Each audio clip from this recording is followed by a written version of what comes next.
Hi, my name is Carrie Kraft, and I'm an independent sales rep for Agnes and Dora, and this is my husband, Matt Kraft. Well, hello. This is my man, my business partner, the guy who supports all of this. Right on. Right on. So, several weeks ago, I posted a question in my Facebook group asking for customers, for members of my Facebook group to ask questions about the Agnes and Dora business or whatever part of it they wanted to know. And so I took those questions and gave them to Matt because he is my business partner. And that was one of the questions, like, how does your husband, is he supportive of your business venture? Because I know some ladies, that's one of the things that they have to explain is what the business is like to their spouse. So we come up with some questions, and we're going to go through each one, and hopefully it'll be helpful to you as you're considering the Agnes and Dora opportunity, especially since they're having a special Black Friday deal. And so we wanted to go ahead and do a video for you guys. So Matt, what is our first question? Why were you supportive of this direct selling business over the other options, especially since this one is a much higher price point of initial investment? Well, I have notes. I may need to use them. That's like okay. every time. I felt this was a good opportunity because I seen other ladies making a business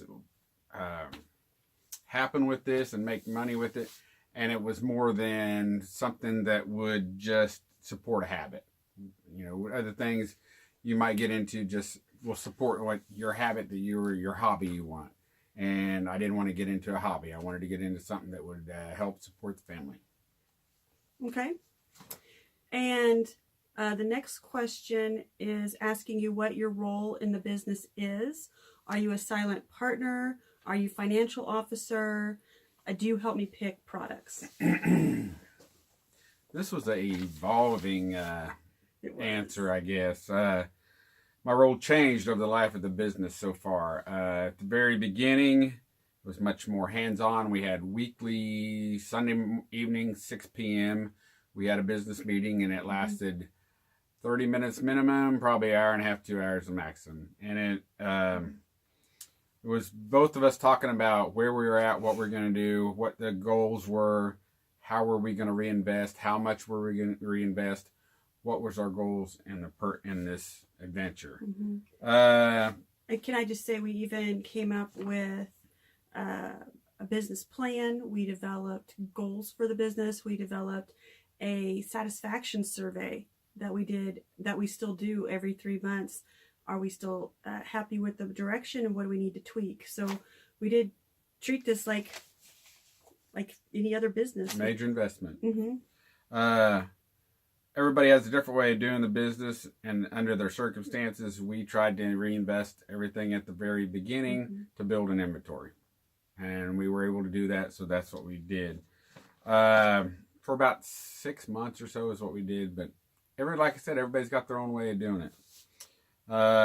Carrie definitely picks all the products. I do not think any of them will look good on me. But there has been times when I didn't know what to do, and I've shown Matt pictures. What do you think of the style? And sometimes he's like, yay, and sometimes he's like, no. So there's been times, like, if I'm like on the fence, I ask him. Yeah, there's things in this paragraph I talk about.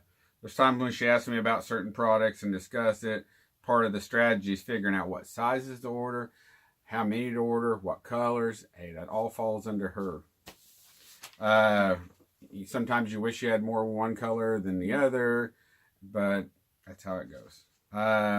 Current partnership looks like we have weekly discussions on what's happening with the business, and we discuss the plans. These are a lot more loose now than they were.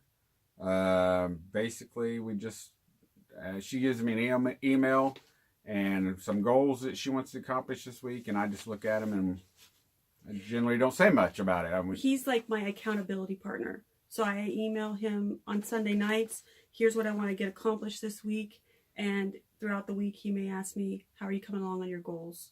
And then on Sunday, I email him again, tell him what I accomplished, and send him a new list. So he has become my accountability partner with a lot of things. Okay. I'm done with that one. Okay. Well, you were reading the last one. Okay. Well, how do you view our partnership? Partnership is good. One reason it's good is we can trust each other and that we both have the same goal in mind. This business is not a hobby. It's not a hobby. Nope. It's a source of income. It provides and defines items for it provides the defined items for our family by taking care of bills it creates. So, like I said before, we're not in for a hobby. It's a business. It's here to make money. Yep. And so then we come up, our next question is, how do we make business decisions? And we kind of already touched on it, but... It depends on the decision that needs to be made. If it's clothing, like we said, it's Carrie's. If it falls under how much to purchase, and I have to trust that, sometimes since I don't see what styles the ladies are buying or what they're wanting to wear or the colors or the fashions, I kind of have to leave that all up to her. And she comes up and we talk about the final bill and we're like, oh, okay, or maybe not, maybe not this time, so that kind of falls under her. If it's about deductions, sales tax, estimated tax payments, attending a higher dollar vendor event, some of them have been pretty high. Yeah. And we question whether it even break even, or whatever. We talk about those kind of things and we discuss that. In the end, since we're married, we're both tied to this business, so we benefit from the profits and the losses. So we have to be aware of what's going on. Yeah.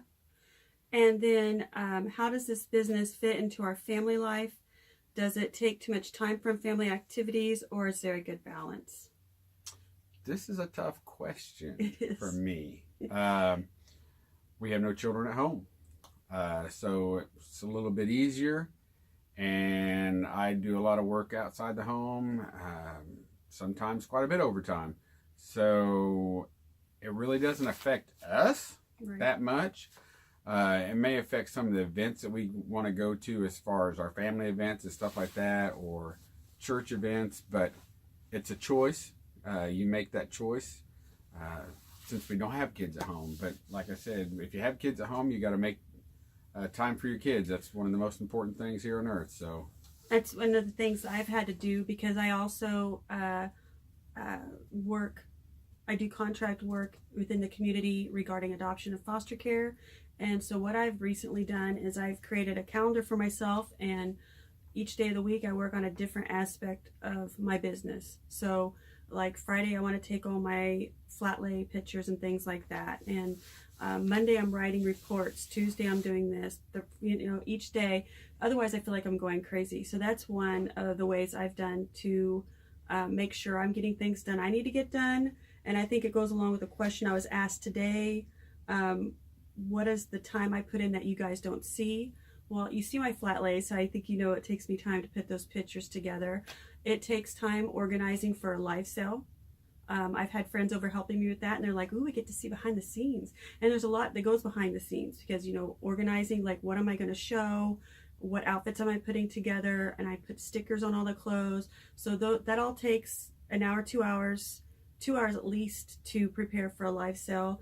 Shipping takes a lot of time. That takes, I think, the most time is shipping, is printing out the labels, invoicing everybody, printing out the labels, and then putting the packages together.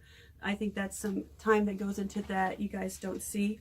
But if you have a schedule and a set time of like when you're gonna get those things done, everything's possible. Everything's possible. It all gets done. And then someone wanted to know from Matt, what outfits or items do I wear, does Carrie wear, that are your favorites? You can see I really dress up. So I put down here, I really don't have any favorites. I really don't. I like the layering products a little bit better, because I think that sets the outfit apart and it makes it pop. I like that she dresses nice all the time, but as far as any one favorite thing, I don't know that I have one favorite item. I know there's times when I'll walk out and he's like, "Ooh, I like that," or "You look nice. You look good." Mm-hmm. So that happens more often. And then someone asked, "Oh, what growths or changes have you seen in Carrie?" Put me on the spot, huh? Yes. Well, there's been personal growth and there's been also business growth, really. That's the way I can consider it. The confidence and the importance of looking good when you go out and, having that confidence to talk to people and answer their questions. And that was all personal growth that has helped her. On the business side of things, she learns. I'm not a business major, but I know a lot, or didn't know a lot more about it than she did. But now she knows how to track sales and sales over months, and she'll know whether her sales are up or down, and based on a month, or month, a year over month. And it just makes it a lot better when, at the end of the month, we do a tracking sheet and pretty much has to lay out how much was spent that month and is what covered and this and that, and, kind of any question that we had. So she has to answer those questions, and we talk about them then. So for a business sense, it made her a lot more business savvy, I guess. That's one of the things I've enjoyed doing is creating all the worksheets that we use in our business, and like tracking sheets and things like that, and sheets we use for our business meetings and topics we need to discuss. I'm a big old nerd, and I like making those worksheets. And one of the biggest compliments I think I've received from Matt, and my favorite thing that he said, that even if we just shut down the business tomorrow and just like sell everything off, he wouldn't regret it, because he felt like the growth that I've obtained from doing this business and the ways I've grown as a person has been beneficial and worth any investment we've made. That's definitely true. And what do you wish you knew before starting this business that you know now? We didn't have problems. We had experiences with deductions and sales tax. That's all new process there. Quarterly estimated taxes we'd done before, but not near at this level. And when to pay them, how to figure out how much, This year we might be getting a good handle on how to figure them out as by the end of the year. Because some years you'll go through and your tax accountant will say, "Oh, you overpaid and you get a refund." All right, great. Yay. Well, the next year we did the same thing as we did the year before, and we underpaid by 3 times the amount that we paid in. So I'm getting a better idea on how to track that. And so get you a good program, learn how to use it. We use GoDaddy bookkeeping, and we've used it for about 1.5 years, 2 years now. And I'm kind of figuring it out right now. That's something I enter every end of the month. When we do the paperwork, I enter all that stuff in there. And so I have a pretty good idea about the P&L and estimated taxes. Because this April 2019 will mark our end of year 2. So we've done this a couple of years. We've learned a lot about it. And there's more to this business and preparing for it financially than just buying inventory.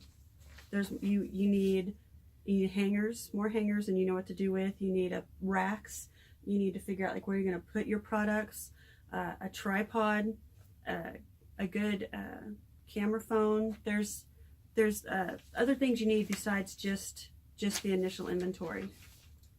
I didn't know about the camera phone when we first got started, and she was trying to do it on her computer like I told her to, and it didn't work out. We had to go out and get a new camera phone next week. So. Yeah. So what should a person do or things to get in place before starting the business? If you're married, you both need to be on the same page. Whether this is going to be a hobby for you, supplement your income, or whether it's going to be your bread and butter. You got to figure out what your intent is, so you're both heading down the right road. Yeah. So things to get in place, we talked about GoDaddy, figure out what program you're going to use. And I mentioned before, It's not just buying inventory. Inventory is, of course, number one. You need inventory, but where are you going to store your inventory? How are you going to store it? Lights, you need lights. We got lights going on right now. That just makes so people can see the colors. How are you going to do this? Are you going to do this through live sales on Facebook? Are you going to do it in person? Because some people don't use Facebook at all to do their business. Not at all. Some people just have an in-home boutique and people come there to shop, but they're in bigger communities. So you got to look at, like, where do you live? What can you make work? And that is things that you can talk with your sponsor about and figure out, like, what would work for you. But there's a lot of different things to think about. How you're going to sell it. You need hangers. You need storage. A lot of different little things to think about. And we mentioned a camera phone, a good one. And the next one is words of advice for anyone interested in starting their own A&D boutique. Well, my answer to that would be pick a speed and a process that you can maintain. And maintain constantly forever, or speed up. Don't come out of the gates 100 miles an hour and think you're going to be able to maintain that, because you're probably going to run out of steam or run into roadblocks. Pick a pace and move forward with it. And some days you may be working a lot harder than you want to, and other days you may not. But if you stay consistent and you stay focused on your goals, and I think that it will turn out good for you, but you just have to keep consistent with it.